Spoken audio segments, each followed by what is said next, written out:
everybody, it's Zashin of Zashin Zone. If you like the subject I'm talking about or you like my video, please like, share, and subscribe. And if you receive this through a email or a forwarded email and you like the subject, please forward it to someone else. YouTube has changed their rules on how they promote things, and I need the promotion of fellow like-minded persons more than ever. Okay, net neutrality. It was passed during the Obama administration and is one of the very few things that the Obamas got right. But this last week, the FCC has turned net neutrality back off. And I'm going to try and explain to you a little bit why net neutrality is important to you as an individual, because a lot of times you'll see things in the news and they're talking about just deregulating and getting the regulations out of the way of providers. Well, I'm going to explain why this regulation actually was in your best interest as a user. Not all regulations are bad. All right, just this note right here. Angry Joe did a video about this before it was turned down. I used his several pictures out of his to make my points. Conservatives overwhelmingly support. All right, now let's go to this. This is where they refer to the actual percentages of people. 76 overall Americans, that includes independents. 81% Democrats, 73 Republicans.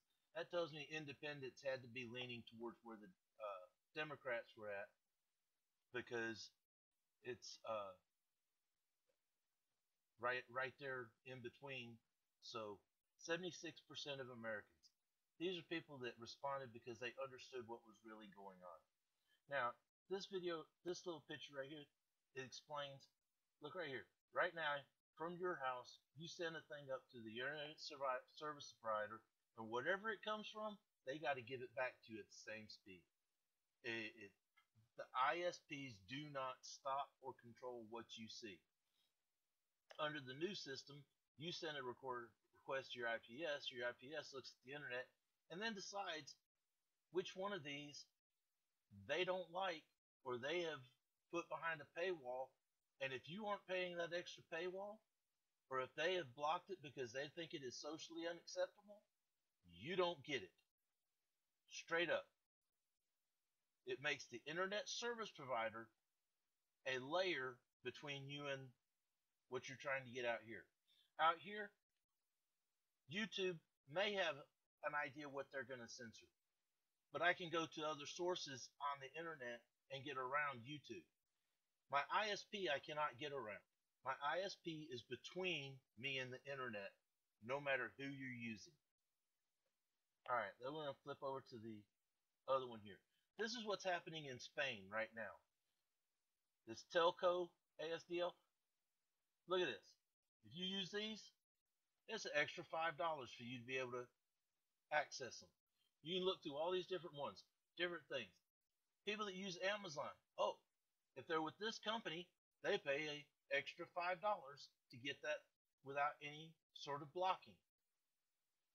This is what we saw starting to happen in 2014 when the net neutrality rules were put in place.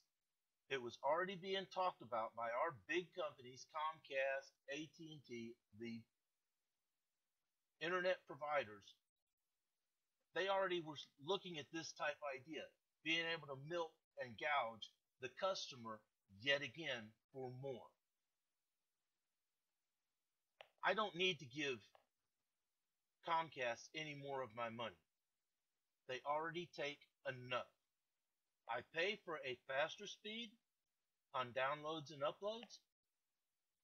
I don't need to be paying just to be able to go to Amazon, or just to be able to access my YouTube, or just to be able to see my Netflix faster. They shouldn't be controlling this. It is not the regulations that are The net neutrality regulations control this, where you get gouged nickel and dime. Thanks for listening. God bless you. And write your congressmen, write your senators, call them. Because right now, the only chance we've got of stopping net neutrality is if the Congress takes it up. The FCC has already abandoned.